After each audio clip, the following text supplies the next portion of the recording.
ವೀಕ್ಷಕರೇ ನಮಸ್ಕಾರ. ನೀವು ನೋಡ್ತಾ ಇದ್ದೀರಾ ಸುಮನ್ ಟಿವಿ ಕನ್ನಡ. ನಾನು ಜಗದೀಶ್ ವನಗೋಡು. ವೀಕ್ಷಕರೇ, ಬದುಕೋದಕ್ಕೆ ಒಂದು ಸೂರಿಲ್ಲ ಅಂದರೆ ಎಷ್ಟು ಕಷ್ಟ ಅನ್ನೋದಕ್ಕೆ ಇವರು ನಿಜಕ್ಕೂ ಒಂದು ದೊಡ್ಡ ಉದಾಹರಣೆ ಅಂತಲೇ ಹೇಳ್ಬೋದು. ಸರ್ಕಾರದ ಒಂದು ನಿರ್ಲಕ್ಷ್ಯದ ಧೋರಣೆಯಿಂದಾಗಿ ಸಾಕಷ್ಟು ಜನ ನಿರಾಶ್ರಿತರಾಗಿದ್ದಾರೆ. ಇದು ಯಲಹಂಕದ ಕೋಗಿಲು ಕ್ರಾಸ್ ಬಳಿ ಇರುವಂಥ ಜನರ ದುಸ್ಥಿತಿ. ಸರ್ಕಾರ ಇವ್ರ ಮನೆಗಳನ್ನು ಸಂಪೂರ್ಣವಾಗಿ ನೆಲಸಮ ಮಾಡಿದೆ. ಇರೋದಕ್ಕೆ ಅಂತ ಒಂದು ಗುಡಿಸ್ಲನ್ನು ಕಟ್ಕೊಂಡಿದ್ರು. ಆ ಗುಡಿಸ್ಲು ಈಗ ನೆಲಸಮ ಆಗಿರುವಂಥದ್ದು. ಸದ್ಯ ನಮ್ಮ ಜೊತೆ ಮಾತನಾಡೋದಕ್ಕೆ ಇಲ್ಲಿನ ಕೋಗಿಲು ನಿವಾಸಿಗಳಿದ್ದಾರೆ. ಸಾಕಷ್ಟು ಜನ ಈ ಒಂದು ರೀತಿಯಲ್ಲಿ ಇಲ್ಲಿ ನೋಡ್ಬೋದು, ಇವರ ದೃಶ್ಯಾವಳಿಗಳಲ್ಲೂ ಕೂಡ ನೋಡ್ಬೋದು ಯಾವ ರೀತಿ ಪಾಪ ಸೂರನ್ನ ಒಡೆದಾಕಿರೋದ್ರಿಂದ ಯಾವ ರೀತಿ ದುಸ್ಥಿತಿಯನ್ನು ಅನುಭವಿಸ್ತಾ ಇದ್ದಾರೆ ಅನ್ನೋದು. ಅಮ್ಮ, ಹೆಂಗಾಯ್ತು, ಏನಾಯ್ತಮ್ಮ, ಯಾಕಾಗಿ ಮನೆ ಹೊಡೆದ್ರು, ನಿಮ್ದು ಏನು ಕತೆ? ಈ ಸಿಲಿಂಡರು ಲೀಕೇಜ್ ಆಗ್ತಾ ಇದೆ ಅಂತ ನಾವು ಎಲ್ಲ ಮನೆಗೆ ಬಂದು ಚೆಕ್ ಮಾಡ್ತಾ ಇದ್ದೀರಿ. ಅದಕ್ಕೆ ನಾವು ಬಂದು ನೋಡ್ತಾ ಇರೋದು ಅಂತ ಹೇಳಿ ಎಲ್ಲ ಸಿಲಿಂಡರ್ ಮುಂಚೆ ತೆಗ್ದಿದ್ದು ಅವರು ಆಚೆ ಕಡೆ ಇಗ್ಬಿಟ್ಟು ಎಲ್ಲ ತಗೊಂಡು ಬಂದು ಮೇಲೆ ಮೇಲೆ ಇರೋದು ಸಾಮಾನೆಲ್ಲ ತಂದು ಒಡೆದಾಕ್ದ್ರು.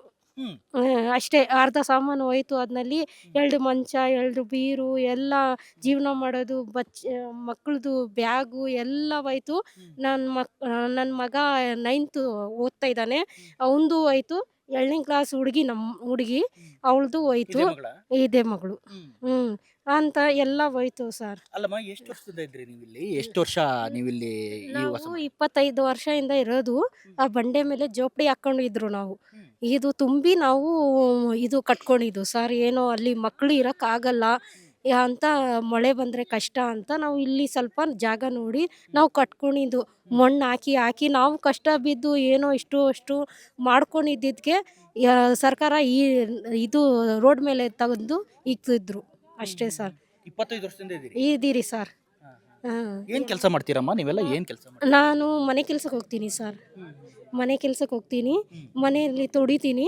ನಮ್ಮ ಯಜಮಾನ್ರು ಎಳ್ಳಿರ್ಗೆ ಹೋಗ್ತಾರೆ ಸರ್. ಏನಕ್ಕೆ ಹೊಡಿತೀವಿ ಅಂತ ಹೇಳಿದ್ರು? ಯಾಕಾಗಿ ಮನೆ ಹೊಡೆದಾಕ? ಸುಮ್ಮನೆ 6 ಗಂಟೆಗೆ ಮಕ್ಕಳೆಲ್ಲ ಮಲ್ಗ್ತಾ ಇದ್ದಾರೆ ಸರ್. ಸೈಲೆಂಟ್ ಬಂದು ಹೊಡೆದಾಕ್ಬಿಟ್ರು. ಅಲ್ಲಿಂದ ಹೊಡ್ಕೊಂಡು ಬಂದರು, ಇಲ್ಲಿನೂ ಹೊಡೆದಾಕ್ಬಿಟ್ರು.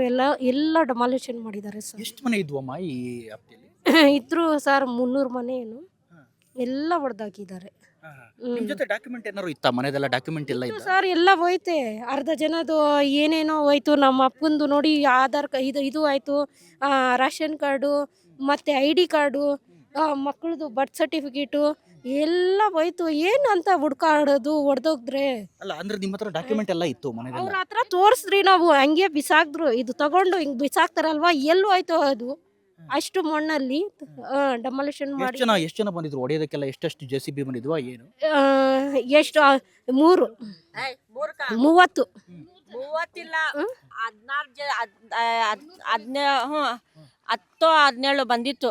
10-17 JCB ಬಂದಿತ್ತು. ಪೊಲೀಸ್ ಅವರು, ಕಮಿಷನರ್, BBMP ಅವರು ಎಲ್ಲ ಅದು BBMP ಕೆಲಸ ಮಾಡ್ತಾರೆ. ಅವ್ರಿಗೆ ಇದು ಡ್ರೆಸ್ ಹಾಕ್ಸ್ಕೊಂಡು, ಮಿಲಿಟರಿ ಡ್ರೆಸ್ ಹಾಕ್ಸ್ಕೊಂಡು ಅವರೆಲ್ಲ ಬಂದ್ಬಿಟ್ಟು ಸುಮಾರಾಗ ಒಂದು 200-300 ಜನ ಬಂದಿದ್ರು.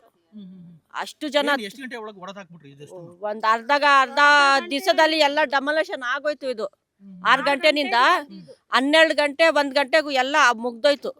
ಆಮೇಲೆ ಹಿಂದೆಗಡೆ ವಸೀಂ ಲೇಔಟ್ ಇದೆ, ಅಲ್ಲಿ ಮಧ್ಯಾಹ್ನದಲ್ಲಿ ಅಲ್ಲಿ ಹೋಗ್ಬಿಟ್ಟು ರಾತ್ರಿ 8 ಗಂಟೆನಿಂದ ಹೊಡೆದಿದ್ದಾರೆ. ಅಲ್ಲಿ ಇದು ಫಕೀರ್ ಲೇಔಟ್ ಅಂತ, ಅದ್ ಪಕ್ಕದಲ್ಲಿ ಬಂಡೆ ಪಕ್ಕದಲ್ಲಿ ಇರೋದು ವಸೀಂ ಲೇಔಟ್ ಅಂತ ಹೇಳ್ಬಿಟ್ಟು ಎಲ್ಲ.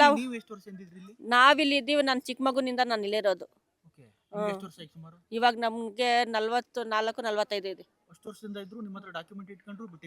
ಇಲ್ಲ, ನಮ್ಮಪ್ಪ ನಮ್ಮಮ್ಮ ನಾವು ಆ ಕಡೆ ಇದ್ದಿದ್ದು.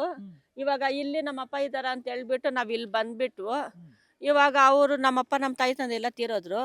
ಇವಾಗ ಅವ್ರ ಜಾಗದಲ್ಲೇ ನಾವಿರೋದು. ಅವರು ಎಲ್ಲಿ ಡಾಕ್ಯುಮೆಂಟ್ ಏನು ಮಾಡಿದಾರೋ ಏನೋ ಗೊತ್ತಿಲ್ಲ. ಇವಾಗ ಅವ್ರ ಮನೆ ಇದೆ ಅಂತ ಬಿಟ್ಟು ನಾವು ಬಂದು ಇಲ್ಲಿರೋದು. ಇವಾಗ ನೋಡಿದ್ರೆ ಈಗ ಅವರು ಇಲ್ಲ, ಸತ್ತೋಗಿದ್ದಾರೆ. ಅವ್ರ ಡಾಕ್ಯುಮೆಂಟನ್ನು ಏನು ಮಾಡಿದಾರೋ ಏನೋ ಗೊತ್ತಿಲ್ಲ. ಇವಾಗ ಮನೆ ಇದೆ ಅಂತ ನಾವು ಇಲ್ಲಿ ಬಂದು ಇದ್ರೆ ನಾವು ನಮ್ದು ಇಲ್ಲ ಅಂತ ಹೋಗ್ಬಿಟ್ಟು.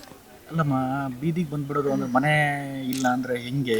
ಅದೇ ಯಾರಿಗೆ ಕೇಳೋರಿಲ್ಲ, ಹೇಳೋರಿಲ್ಲ. 8 ದಿವಸ ಏನು 9-10 ದಿವಸ ಆಗಿದೆ. 11 ದಿವಸ ಆಗಿದೆ. ಶನಿವಾರ 8, ಸೋಮವಾರ ಇವತ್ತು 11 ದಿವಸ. ಯಾವುದು ಒಂದೂ ಎದು ಇಲ್ಲ. ಬೀದಿನಲ್ಲಿ ಬಿದ್ದಿದ್ದಾರೆ ಎಷ್ಟೋ ಜನ, ಮಕ್ಕಳು, ಮರಿ, ಬಸ್ರೆಂಗ್ಸು, ಬಾಳಂತಿ. ಚಿಕ್ಕ ಮಗುಗೆ ಬಿಡಲಿಲ್ಲ, ಹಾಲು ಕುಡಿಸ್ತಾನೆ ಅಂದರೆ ಸರಿ ನೀವು ಎತ್ಕೊಂಡು ನಡೀರಿ ಆಚೆ ಕಡೆ ಅಂತ ಹೇಳ್ಬಿಟ್ಟು ಆ ಅಮ್ಮ ಹಿಂಗೆ ಮಳ್ಳಲ್ಲಿ ಹಿಂಗೆ ಹಾಕೊಂಡು ನಿಂತಿದ್ದಾಳೆ ಆಚೆ ಕಡೆ. ಬಿಡ್ಲಿಲ್ಲ. ಏನ್ ಕರ್ಣ ಗಿರ್ಣ ಏನಿಲ್ವಾ ಇವ್ರಿಗೆ? ಅವ್ರಿಗೇನು ರಾಜಕೀಯ ಅವ್ರಿಗೇನು ಕರ್ಣನೂ ಇಲ್ಲ, ಏನೂ ಇಲ್ಲ. ಬಂದು ಅವ್ರಿಗೇನು ಜಾಗ ಯಾವ್ರಿಗೋ BBMP ಅವ್ರಿಗೆ ಕೊಟ್ಬಿಟ್ಟಿದಾರಂತೆ 2016ನಲ್ಲಿ. ಇವಾಗ ಅವ್ರಿಗೆ ಕೊಟ್ಟಿದ್ದಾರೆ, ಅವ್ರ ಜಾಗ ಅವ್ರಿಗೆ ಕೊಡ್ತಾ ಇದ್ದೀವಿ ಅಂತ ಹೇಳ್ಬಿಟ್ಟು ಎಲ್ಲ ಹಿಂಗೆ ಮಾತಾಡ್ಕೊತಾ ಇದ್ದಾರೆ. ಈಗ ಸಿದ್ದರಾಮಯ್ಯ ಇವ್ರು DK ಶಿವಕುಮಾರ್ ಅವರೇ ಹೇಳ್ತಾ ಇದ್ದಾರೆ ನ್ಯೂಸ್ನಲ್ಲೆಲ್ಲ, ಅವ್ರು ಕೊಟ್ಟಿದ್ದೀವಿ ನಾವು ಅಂತೇಳ್ಬಿಟ್ಟು. ನೋಡಿದ್ರೆ ಸಿದ್ದರಾಮಯ್ಯ ಇವರು ಕೃಷ್ಣ ಬೈರೇಗೌಡನೇ ಸೈನ್ ಹಾಕಿದ್ರಂದ್ರೆ ಇದು ಡೆಮೊಲೇಷನ್ ಮಾಡೋಕ್ಕೆ. ಅವ್ರಿಗೆ ಬೇಕಂತೆ ಜಾಗ, ಅದೇನೋ ಪಾರ್ಕ್ ಮಾಡ್ತಾರಂತೆ, ಏನೋ ಸಿಲಿಂಡ್ರದ್ದು ಇದು ಮಾಡ್ತಾರಂತೆ, ಏನೇನೋ ಮಾಡ್ತಾರಂತೆ. ಇಲ್ಲಿ ಬಡವ್ರಿಗೆ ಮನೆ ಬೇಡ, ಅವ್ರಿಗೆ ಏನೇನೋ ಪಾರ್ಕ್ಗಳು ಮಾಡ್ಕೊಳ್ಳೋಕೆ, ಅವ್ರಿಗೆ ವಾಕಿಂಗ್ ಮಾಡೋಕ್ಕೆ ಬೇಕಂತೆ ಅವ್ರಿಗೆ. ಇದು ಜಾಗ ಹಾಂ ಮನೆ ಇಲ್ದಿರೋ ರೋಡ್ ಇಲ್ಲ, ವಾಕ್ ಮಾಡ್ಬೇಕು. ಹಾಂ, ವಾಕ್ ಮಾಡಬೇಕು ಚೆನ್ನಾಗಿ, ಮನೇಲಿ ಚೆನ್ನಾಗಿ AC ರೂಮ್ನಲ್ಲಿ ಮಲ್ಕೊಬೇಕು, ಚೆನ್ನಾಗಿ ತಿನ್ನಬೇಕು ಹೋಟ್ಲ್ನಲ್ಲಿ ಹೋಗಿ, ಇಲ್ಲಿ ಬಂದು ವಾಕ್ ಮಾಡ್ಬೇಕಂತೆ ಅವರು. ಅವ್ರು ಏನು ಮಾಡ್ತಾರೋ ಏನೋ ಯಾರಿಗೆ ಗೊತ್ತು. ಅವರು ಸರ್ಕಾರಿ ಜಾಗ ನಾವು ಹಿಡ್ಕೊಂಡಿದ್ದೀವಿ ನಮ್ಮ ಜಾಗ ಅಂತ ಹೇಳ್ಬಿಟ್ಟು ಈ ಥರ ಬಂದ್ಬಿಟ್ಟು ಈ ಥರ ಮಾಡ್ತಾ ಇದ್ದಾರೆ. 40 ವರ್ಷದಿಂದ ಇದ್ದದಕ್ಕೆ ಬೆಲೆ ಇಲ್ವಾ ಹಂಗಾದ್ರೆ? ಇಲ್ಲ, AC ಅವ್ರ ಮನೆಯಲ್ಲಿ ಇರೋದು ಅವ್ರಿಗೆ ಬೆಲೆ. ರಾಜನೀತಿ ನಾವು ಅವ್ರಿಗೆಲ್ಲ ಓಟ್ ಹಾಕಿ ನಾವು ನಿಲ್ಲಿಸಿ ನಾವೆಲ್ಲ ಇದು ಮಾಡಿ ಯಾರಿಗೆ vote ಹಾಕಿದ್ರಿ? ಎಲ್ಲಿ vote ಹಾಕಿದ್ರಿ? ಸಿದ್ದರಾಮಯ್ಯಗೆ ನಮಗೆ ಓಟ್ ಹಾಕಿರೋದು. ನಮ್ಮ ಐಡೆಂಟಿ ಕಾರ್ಡ್ ಇಲ್ಲಿ ಇರೋದು, ನಮ್ಮ ಆಧಾರ್ ಕಾರ್ಡು, ರೇಷನ್ ಕಾರ್ಡ್ ಎಲ್ಲ ಇಲ್ಲಿರೋದು. vote ಬೇಕು ನಿಮ್ದು. ನಮ್ದು ಓಟ್ ಬೇಕು, ನಮಗೆ ಮನೆ ಬೇಡ. ಮತ್ತೆ ಕತೆ ಹೆಂಗೆ ನಿಮ್ಮ ಮುಂದೆ ಹೆಂಗಿದೆ? ಅದೇ ದೇವ್ರಿದೆ ನೋಡೋಣ. ಜಮೀರ್ ಅಹಮದ್ ನೆನ್ನೆ ಬಂದಿದ್ರು, ಏನೋ ಮಧ್ಯಾಹ್ನ ಗಂಟ ಹೇಳ್ತೀನಿ ಅಂತೇಳಿ ಹೋಗಿದ್ದಾರೆ. ಏನು ಮಾಡ್ತಾರೋ ಗೊತ್ತಿಲ್ಲ. ಎಷ್ಟು ಮಕ್ಕಳಮ್ಮ ನಿಮ್ಗೆ? ನಮ್ಗೆ 4 ಜನ. ಮಕ್ಕಳೆಲ್ಲ ಇಲ್ಲೇ ಇದ್ದಾರಾ? ಹಾಂ, ಇಲ್ಲೇ ಇದ್ದಾರೆ ಎಲ್ಲ. ಈಗ ಒಂದು ವಾರದಿಂದ ಹೀಗೆ ಇದ್ದೀರಾ? ಹಾಂ, ಹಿಂಗೆ ಇದ್ದೀವಿ. ಊಟ ತಿಂಡಿ ಕತೆ? ಅದೇ ಯಾರು ತಗೊಂಬಂದು ಕೊಡ್ತಾರೆ, ಬಿಸ್ಕೆಟು, ಬಟ್ಟೆ, ಕಂಬ್ಳಿ ಅದು ನೋಡಿ. ಇದನ್ನು ಯಾರು ತಗೊಂಬಂದು ಕೊಟ್ಟಿರೋದು. ಜೋಪಡಿ. ಹಾಂ, ಹಾಕೊಳ್ಳಿನೆಲ್ಲ ಗಿರಿ ಅಂತ. ಸಾಯಂಕಾಲ ನೋಡಿದ್ರೆ ತುಂಬ ಇದು ಚಳಿ. ಚಳಿ ಇದೆಯಲ್ಲ, ಹಾಂ, ತುಂಬ ಚಳಿ ಇದೆ. ಏನು ಮಾಡಬೇಕು? ಬಟ್ಟೆ ಗಿಟ್ಟೆ ಎಲ್ಲ ಹೋದ್ವಾ? ಹಾಂ, ಎಲ್ಲ ಹೋಯ್ತು. ಡೆಮೊಲೇಷನಲ್ಲಿ ಎಲ್ಲ ಹೋಯ್ತು. ಸಾಮಾನು, ಬಟ್ಟೆ, ವಾಷಿಂಗ್ ಮಿಷಿನ್, ಫ್ರಿಜ್ ಎಲ್ಲ ಇತ್ತು, ಎಲ್ಲ ಹೋಯ್ತು. ಬರೀ ಸಿಲಿಂಡ್ರು ಒಂದೇನು ಆಚೆ ಕಡೆ ತೆಗೀರಿ ಅಂತ ಹೇಳಿದ್ದು, ಮಿಕ್ಕಿದ್ದು ಯಾವುದು ತೆಗಿಬೇಡ್ರಿ, ಜನ ಹೋದ್ರೇನು ಪರವಾಗಿಲ್ಲ ಅಂತ ಹೇಳಿದ್ರು. ಹಂಗಿದ್ರು ಅವರು. ಓ, ಅಂದ್ರೆ ಯಾರು ಜನ ಸತ್ತೋದ್ರು ತೊಂದ್ರೆ ಇಲ್ಲ? ಪರವಾಗಿಲ್ಲ, ಸಿಲಿಂಡ್ರು ಒಂದು ತೆಗೆದ್ಬೇಕು. ಯಾಕಂದ್ರೆ ಅವ್ರು ಸತ್ತೋತಾರಲ್ಲ, ಅವ್ರು ಸತ್ತೋದ್ರೆ ಅದಕ್ಕೆ ಸಿಲಿಂಡ್ರ್ ಒಂದೇನೆ ಆಚೆ ಕಡೆ ತಗೊಂಬನ್ನಿ, ಮಿಕ್ಕಿದೆಲ್ಲ ಹಂಗೆ ಇರಲಿ ಅಂತ ಹೇಳ್ಬಿಟ್ಟು ಎಲ್ಲ ಅಲ್ಲಿಂದ ಬಂದಿರೋದು. ಮೇಲ್ಗಡೆನಿಂದ ಆ ಕಂಬ ಕಾಣಿಸ್ತಾ ಇದೆ, ಲಾಸ್ಟ್ ಕಂಬ, ಫಸ್ಟ್ ಅಲ್ಲಿಂದ ಇಲ್ಲಿ ಗಂಟ ಬಂದಿದ್ದು.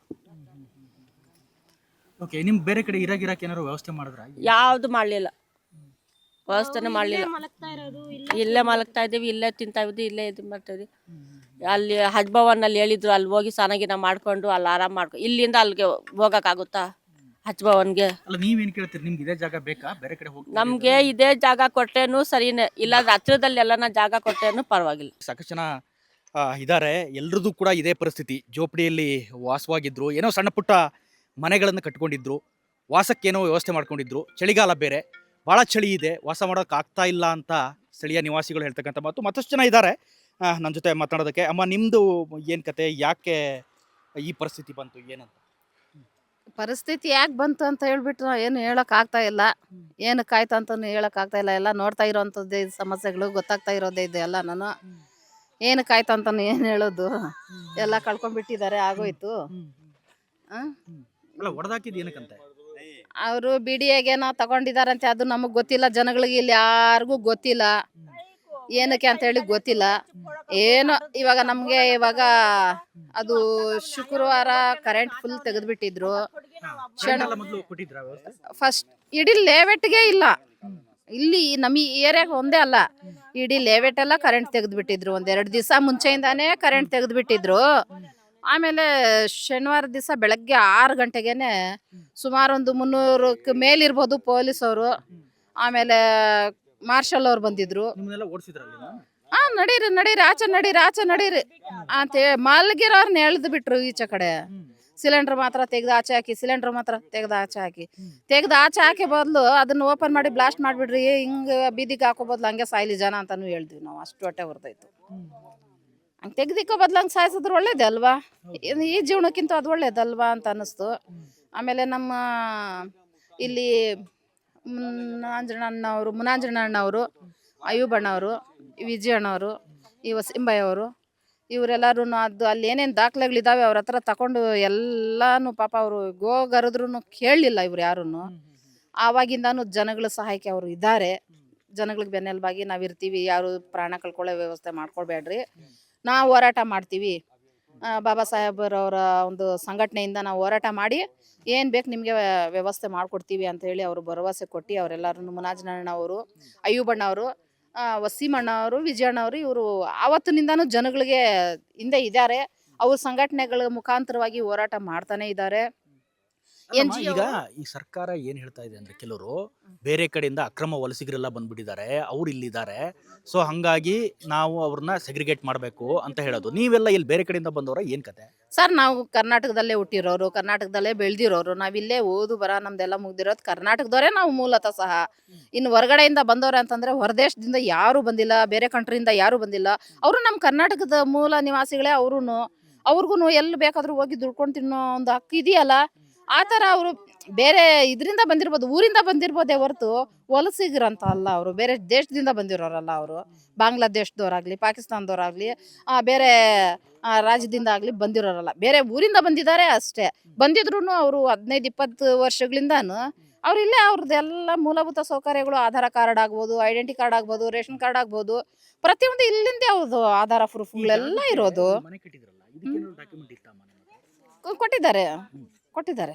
ಇಲ್ಲಿ ಜಿಬಿಯಿಂದನಾ? ಜಿಬೆಯಿಂದ ಕೊಟ್ಟಿಲ್ಲ. BBMP ಅವ್ರ ಕಡೆಯಿಂದ ಮೇಲ್ಗಡೆ ಇದ್ರದ್ದು ಪತ್ರ ಆದೇಶ ಪರವಾನಗಿ ಪತ್ರ, ತಾತ್ಕಾಲಿಕ ಪರವಾನಗಿ ಪತ್ರ, ಆದೇಶ ಅಂತ ಹೇಳ್ಬಿಟ್ಟು ಕೊಟ್ಟಿದ್ದಾರೆ. ಹಕ್ಪತ್ರ ಅಲ್ಲ ಅದು, ಆದೇಶ ಪರವಾನಗಿ ಪತ್ರ ಕೊಟ್ಟಿದ್ದಾರೆ, ತಾತ್ಕಾಲಿಕ ಪತ್ರ ಅಂತ ಹೇಳ್ಬಿಟ್ಟು. ಇನ್ನು ಕೆಲವು ಮನೆಗಳಿಗೆ 94C ಹಾಕಿದ್ದಾರೆ. ಇನ್ನು ಕೆಲವು ಮನೆಗಳಿಗೆ 94Cಗೆ ಅಪ್ಲೈನೂ ಮಾಡಿದ್ದಾರೆ. ಈ ಥರ ಎಲ್ಲ ಥರದ್ದು ಇದ್ದಾರೆ. ಇಲ್ಲಿ ಎಲ್ಲ ಜನಾಂಗದವರು ಇದ್ದಾರೆ. ಇದೇ ಜಾತಿ ಆ ಜಾತಿ, ಮುಸ್ಲಿಮ್ಸ್ ಅವರು, ಫಕೀರವರು, ಈ ಥರ ಯಾವುದೂ ಇಲ್ಲ. ಅದೇ ಒಂದ್ ಜಾತಿ ಇಲ್ಲ. ಇಲ್ಲ, ಪ್ರತಿಯೊಂದು ಜನಾಂಗದವರು ಇದ್ದಾರೆ ಇಲ್ಲಿ. ಎಷ್ಟು ಮನೆ ಇದ್ವು ಇದಿಷ್ಟು ಇದರಲ್ಲಿ? ಇಲ್ಲಿ ಸುಮಾರು ಒಂದು 100ಕ್ಕಿಂತ ಮೇಲೆ ಇರ್ಬೋದು. ಅಲ್ಲಿ ಇನ್ನು ವಸೀಂ ಲೇಔಟಲ್ಲಿನೂ ಎಲ್ಲ ಸೇರಿಸಿ ಅಲ್ಲಿಂದ ಇಲ್ಲಿಂದ 300 ಮೇಲೆ ಇರ್ಬೋದು ಮನೆಗಳು. ಅಂದ್ರೆ ಈ ಅಷ್ಟು ಸುಮಾರು ಕುಟುಂಬಗಳು. ಜನರ ಲೆಕ್ಕದಲ್ಲಿ ನೋಡೋದಾದ್ರೆ ಎಷ್ಟು ಜನ ಬೀದಿ ಬಿದ್ದಿದ್ರಿ? 300 ಮನೆಗಳಿಗೆ ಮೇಲೆ ಜಾಸ್ತಿ ಆಗಿದ್ದಾರೆ. ಅಷ್ಟು ಕುಟುಂಬಗಳು ಆಚೆ ಆಗಿದ್ದಾರೆ. ಜಾಸ್ತಿನೇ ಆಗಿದೆ ಅಂತೆ. ನಮ್ಗೇನು ಅಷ್ಟು ಕೌಂಟ್ ನಾವು ಮಾಡೋಕ್ಕೇನಕ್ಕೆ ಹೋಗ್ತೀವಿ ಎಷ್ಟು ಮನೆಗಳಿದ್ದಾವೆ ಅಂತ. ನಮ್ಮ ಅಂದಾಜು ಪ್ರಕಾರ ನಾವು ಹೇಳಕ್ಕೆ ಹೋಗ್ತೀವಿ, ಅದು ಒಂದು ಹೇಳಿದ್ರೆ ಒಂದಾಗುತ್ತೆ, ಅದು ಅಷ್ಟು ಪರ್ಫೆಕ್ಟಾಗಿ ಹೇಳೋಕ್ಕಾಗಲ್ಲ.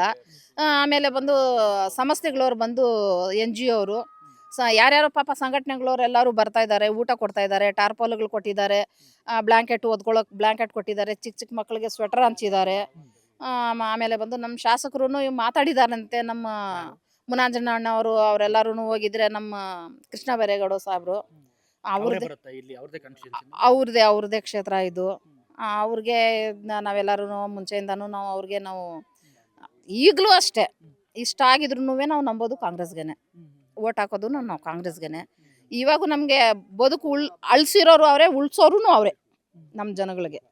ಯಾಕಂದರೆ ಫಸ್ಟಿಂದನೂ ಬಡವ್ರು ಕಾಪಾಡೋರು ಕಾಂಗ್ರೆಸ್ ಅಂತ ಹೆಸರುವಾಸಿ ಆಗಿದೆ ಆ ಕಾಲದಿಂದನೂ. ಏನು ಕಾರಣಕ್ಕೆ ಇಲ್ಲಿ ಆಯಿತು ಅಂತ ನಮಗೆ ಗೊತ್ತಿಲ್ಲ, ಯಾರ ಪ್ರೆಜರ್ ಮೇಲೆ ಏನಾಯಿತು ಅಂತ ಇದ್ರ ಬಗ್ಗೆ ನಮಗೆ ಗೊತ್ತಿಲ್ಲ. ಆದರೆ ನಮ್ಮ ಸಂಘಟನೆಯವರು ಎಲ್ಲರೂ ಹೋರಾಟ ಮಾಡಿದ್ಮೇಲೆ 9ನೇ ದಿವಸಕ್ಕೆ ನಿನ್ನೆ ಜಮೀರ್ ಅಹಮದ್ ಸಾಹೇಬರು ಬಂದ್ಬಿಟ್ಟು ಒಂದು ಒಳ್ಳೆ ಸುದ್ದಿ ಕೊಡ್ತೀವಮ್ಮ ಅಂತ ಹೇಳ್ಬಿಟ್ಟು ಆಶ್ವಾಸನೆ ಕೊಟ್ಬಿಟ್ಟು ಹೋಗಿದ್ದಾರೆ. ನಮ್ಮ ಮುಖ್ಯಮಂತ್ರಿಗಳ ಹತ್ರ DK ಶಿವಕುಮಾರ್ ಸರ್ ಅವ್ರ ಹತ್ರ ಮಾತಾಡ್ಬಿಟ್ಟು ನಿಮಗೆ ಒಂದು ಒಳ್ಳೆ ಸೌಲಭ್ಯನೇ ಕೊಡ್ತೀವಿ, ಒಳ್ಳೆ ಒಂದು ಇದೇ ಕೊಡ್ತೀವಿ ಅಂತ ಹೇಳಿ ನಮ್ಮ ಕಾಂಗ್ರೆಸ್ ಸರ್ಕಾರನೇ ಒಂದು ನಮ್ಗೆ ಇಲ್ಲಿ ಭರವಸೆನೂ ಕೊಟ್ಟಿದ್ದಾರೆ ನಿನ್ನೆ ಬಂದು. ಅಂದ್ರೆ ಕಾಂಗ್ರೆಸ್ ಸರ್ಕಾರ ಭರವಸೆ ಕೊಟ್ಟಿದ್ದು ಸರಿ, ಹೊಡೆದಾಕಿದ್ದಕ್ಕೂ ಅವರೇ ಜವಾಬ್ದಾರರು, ಅದನ್ನು ಒಪ್ಕೊಂಡಿದ್ದಾರೆ. ಯಾವ ಕಾರಣಕ್ಕೆ ಅಂತ ಅದು ನಮಗೆ ಗೊತ್ತಿಲ್ಲ. ಅವ್ರವ್ರು ಲೀಡರ್ ಹೊಡೆದಾಕ್ಬಿಟ್ಟು ಕಟ್ಕೊಡ್ತಾರಂತ ಹೇಳ್ತಾ ಇದ್ದಾರೆ, ಮಾಡ್ತೀವಿ ಒಂದು ವ್ಯವಸ್ಥೆ ಅಂತ. ಇವಾಗ ನೀವು ಕೇಳ್ತಾ ಇರೋದು ಇದೇ ಜಾಗ ಬೇಕಾ ಅಥವಾ ನೀವು ಬೇರೆ ಕಟ್ರಿಗೂ ಹೋಗ್ತಾ ಇರೋದು? ಇಲ್ಲಿ ತುಂಬಾ ಜನ ಬಯಸೋದು ಇಲ್ಲೇ ಇರಬೇಕು ಅಂತಾನೂ ಬಯಸ್ತಾ ಇದ್ದಾರೆ. ಇನ್ನಿಷ್ಟೆಲ್ಲ ಆಗಿದೆ, ಇನ್ನು ಎಷ್ಟು ವರ್ಷ ಆದ್ರೂ ನಮ್ಗೆ ಇದೇ ಗತಿ ಆಗ್ಬಹುದೇನೋ, ಇಲ್ಲಿದ್ದಕ್ಕಿಂತ ನಮ್ಗೆ ಬೇರೆ ಕಡೆ ಕೊಟ್ರೇನೆ ಒಳ್ಳೇದು ಅನ್ನೋರು ಇದ್ದಾರೆ. ಒಬ್ಬೊಬ್ರಿಗೆ ಒಂದೊಂಥರ ಮನಸ್ಸು, ಯಾರು ಬಂದು ಏನು ಹೇಳ್ತಾರೆ ಅವ್ರ ಮೇಲೆ ಡಿಪೆಂಡ್ ಆಗ್ತಾ ಇದ್ದಾರೆ. ಆದರೆ ಜಾಗಗಳ ಬಗ್ಗೆ ಮಾತ್ರ ಎಲ್ಲರೂ ಬಂದು ಊಟ ಕೊಡ್ಬೋದು, ನೀರು ಕೊಡ್ಬೋದು, ಬಟ್ಟೆ ಕೊಡ್ಬೋದು. ಆದರೆ ಜಾಗ ಕೊಡೋಕ್ಕಾಗಲಿ ಯಾರು ಮುಂದೆ ಬಂದಿಲ್ಲ, ಬರೋದು ಇಲ್ಲ. ಈ ಸಂಘಟನೆಗಳವರು ಓಡಾಡ್ಬಿಟ್ಟು ಮುನಾಂಜನಪ್ಪನವರು ಅವ್ರ ಕಡೆಯಿಂದ ಇವಾಗ ಅವರು ಹೋರಾಟ ಮಾಡಿ ಜಮೀನುಗಳಿಗೆ, ಜಾಗಗಳಿಗೆ ಒತ್ತಾಯ ಮಾಡಿ ಇವಾಗ ಅವರು ಪ್ರಯತ್ನ ಪಡ್ತಾ ಇದ್ದಾರೆ. ಅವ್ರ ಕಡೆಯಿಂದನೇ ಇದು ಜಾಗಗಳು ಕೊಡ್ಸೋಕೆ ಸಾಧ್ಯ ಆಗ್ತೈತೆ. ಸರ್ಕಾರಕ್ಕೆ ಅವರೇ ಹೋರಾಟ ಮಾಡ್ತಾ ಇದ್ದಾರೆ. ಅಲ್ಲ, ಸಾಧಾರಣವಾಗಿ ಒಂದು ಎಲ್ಲರೂ ಬಯಸೋದು ಏನಂತಂದ್ರೆ ಒಂದು ನೆಲೆ ಇರಬೇಕು, ಸೂರು ಇರಬೇಕು ಅಂತ. ಸೊ ನಿಮಗೆ ಈಗ ಸೂರನ್ನ ಕಳ್ಕೊಂಡಿದ್ದೀರಿ, ನಿಮ್ಮಲ್ಲಿ ಆ ದುಃಖ ಅಂದ್ರೆ ಸಹಜವಾಗಿ ಎಲ್ಲರಂತ ಇರುತ್ತೆ. ಇದೆ. ಆ ದುಃಖ ಸಹಜ ಎಲ್ಲ ಇದ್ದೇ ಇದೆ. ಯಾಕಂದ್ರೆ ಚಳಿ ಅಷ್ಟೊಂದೈತೆ, ಬಿಸಿಲು ಅಷ್ಟೊಂದೈತೆ. ಸಣ್ಣ ಪುಟ್ಟ ಮಕ್ಕಳೆಲ್ಲ ಇದಾರೆ ಚಳಿನಲ್ಲಿ ಅಲ್ಲಲ್ಲ ಇದಾರೆ. ಹಾಗೆ ಅಂತ ಹೇಳ್ಬಿಟ್ಟು ಇನ್ನ ಜೀವಗಳು ಕಳ್ಕೊಳ್ಳೋಂಥದ್ದು ಏನಿಲ್ಲ. ಅದು ಸ್ವಲ್ಪ ತಾಳ್ಮೆಯಿಂದ ಕಾದ್ ನೋಡಿದ್ರೆ ಒಳ್ಳೇದೇ ಆಗ್ಬೋದು ಅನ್ನೋ ಒಂದು ತಾಳ್ಮೆಯಿಂದ ಇದಾರೆ. ಇಲ್ಲಿದ್ದವರೆಲ್ಲ ಏನೇನು ಕೆಲಸ ಮಾಡ್ತಿದ್ರಮ್ಮ? ಯಾವ ಕೆಲಸ? ಆಟೋ ಡ್ರೈವರ್ಗಳಿದ್ದಾರೆ, ಇಲಿಗಳದ್ದು ಔಷಧಿ ಮಾರೋರಿದ್ದಾರೆ, ಮನೆ ಕೆಲ್ಸಗಳಿಗೆ ಹೋಗೋರಿದ್ದಾರೆ, ಆಮೇಲೆ ಕೂಲಿ ಮಾಡೋರಿದ್ದಾರೆ, ಆಮೇಲೆ ಬಂದು ಟೆಂಪೋ ಡ್ರೈವರ್ಗಳಿದ್ದಾರೆ, ಈ ಮನೆಗಳು ಕಟ್ಟೋಕೆ ಹೋಗೋ ಕೂಲಿ ಕಾರ್ಮಿಕರಿದ್ದಾರೆ. ಒಟ್ಟಾರೆ ಎಲ್ಲ ಈಗ ಕೂಲಿ ಕಾರ್ಮಿಕರೇ ಭಿಕ್ಷೆ ಬೇಡಂತ ಜನನು ಪಾಪ ಫಕೀರವ್ರು ಇದ್ದಾರೆ ಅದರಲ್ಲಿ. ಇಲ್ಲಿ ಪ್ರತಿ ಒಂಥರ ಕಷ್ಟ ಪಡೋರೇ ಇರೋದು. ಏನಿಂತ ಕೆಲಸ ಚಪ್ಲಿ ಒಲೆಯವರು ಸಹ ಇದ್ದಾರೆ ಇಲ್ಲಿ. ಆ ಥರ ಎಲ್ಲ ಪ್ರತಿಯೊಂದು ಕೂಲಿ ಕಾರ್ಮಿಕರೇ ಪ್ರತಿಯೊಬ್ರು ಇಲ್ಲಿ ಇರೋಂಥವ್ರು. ಯಾರೂ ಒಂದು ಇಂಜಿನಿಯರ್ ಕೆಲಸದಲ್ಲಿ ಸಂಬಳ ತಗೊಂತೀನಿ ಅನ್ನೋರಾಗಿರ್ಲಿ, ಇಲ್ಲ ಒಂದು ಗೌರ್ಮೆಂಟ್ ಕೆಲಸದವ್ರಾಗಿರ್ಲಿ, ಇಲ್ಲಿ ಯಾರೂ ಇಲ್ಲ. ಎಲ್ಲರೂ ಇದ್ದಾರೆ ಅಂತಂದ್ರೆ ಎಲ್ಲ ತಿಳುವಳಿಕೆ ಇಲ್ದಿರೋ ಅಂಥವ್ರೇ ಇರೋದೇ ಹೊರತು ತಿಳುವಳಿಕೆ ಇರೋರು ಇಲ್ಲಿ ಯಾರೂ ಇಲ್ಲ ಅಂತವ್ರು. ಅಲ್ಲ, ನಿಮ್ಮ ಸಹನೆಯನ್ನು ಮೆಚ್ಚಲೇಬೇಕು. ಯಾಕೆಂದ್ರೆ ಮನೆ ಹೋದ್ರೂ ಕೂಡ ಇಷ್ಟು ಅಂದ್ರೆ ಸಹನೆಯಿಂದ ವರ್ತಿಸ್ತಾ ಇದ್ದೀರಿ, ಇಷ್ಟು ಜವಾಬ್ದಾರಿಯುತವಾಗಿ ಮಾತಾಡ್ತೀರಿ. ಸೊ ಎಲ್ಲ ಒಂದ್ ಕಡೆ ಆಕ್ರೋಶ ನಿಮಗೂ ಕೂಡ ಬರುತ್ತಲ್ವಾ? ಮನೆ ಇದೆ, ಆಕ್ರೋಶನೂ ಇದೆ, ಬೇಜಾರು ಇದೆ, ಕೋಪನೂ ಇದೆ. ಹಾಗೆ ಅಂತ ನಾವು ಬಹಿರಂಗ ಪಡಿಸ್ಕೊಂಡ್ರೆ ನಮಗೆ ಬರೋದನ್ನು ಬರುತ್ತೋ ಬರಲ್ವೋ ಅನ್ನೋದು ಭಯನೂ ಇದೆ. ಆ ಭಯನೂ ಇದೆ. ಓಕೆ, ನಿಮ್ಮ ಹೆಸರು? Shahin Taj. Thank you. Yes ವೀಕ್ಷಕರೇ, ಇದಿಷ್ಟು ಇಲ್ಲಿನ ಫಕೀರ್ ಲೇಔಟ್ನ ನಿವಾಸಿಗಳು ಹೇಳ್ತಕ್ಕಂಥ ಮಾತು. ಮನೆಗಳು ಹೋದರೂ ಕೂಡ ಸಹನೆಯಿಂದ ವರ್ತಿಸ್ತಾ ಇದ್ದಾರೆ. ಕಾಂಗ್ರೆಸ್ ಗೌರ್ಮೆಂಟ್ ಏನೋ ಒಂದು ಮಾಡುತ್ತೆ, ತಮಗಾಗಿ ಮನೆಯನ್ನು ಸೂರನ್ನು ನಿರ್ಮಾಣ ಮಾಡಿಕೊಡುತ್ತೆ ಅನ್ನೋ ನಂಬಿಕೆಯಲ್ಲಿ ಅವ್ರು ಕಾಯ್ತಾ ಇದ್ದಾರೆ. ಸುಮಾರು 10 ದಿನಗಳಾದವು. ಚಳಿ ಕೂಡ ಕೊರಿತಾ ಇದೆ. ಬೆಂಗಳೂರಿನ ಚಳಿ ಯಾವ ರೀತಿ ಇದೆ ಅನ್ನೋದು ನಿಮಗೂ ಕೂಡ ಗೊತ್ತಿದೆ. ಸೊ ಒಟ್ಟಾರೆ ಮನೆ ಕಳೆದುಕೊಂಡ ಜನ ಈಗ ಅದೇ ಸರ್ಕಾರದಿಂದ ತಮಗೆ ಎಲ್ಲೋ ಒಂದು ಕಡೆ ಹೆಲ್ಪ್ ಆಗ್ಬೋದು, ಸಹಾಯ ಆಗ್ಬೋದು ಅನ್ನೋ ರೀತಿಯಲ್ಲಿ ಕಾಯ್ತಾ ಕುಳಿತಿದ್ದಾರೆ. ಕ್ಯಾಮರಾ ಪರ್ಸನ್ ನಂದೀಶ್ ಜೊತೆ ಜಗದೀಶ್, ಸುಮನ್ ಟಿವಿ, ಬೆಂಗಳೂರು.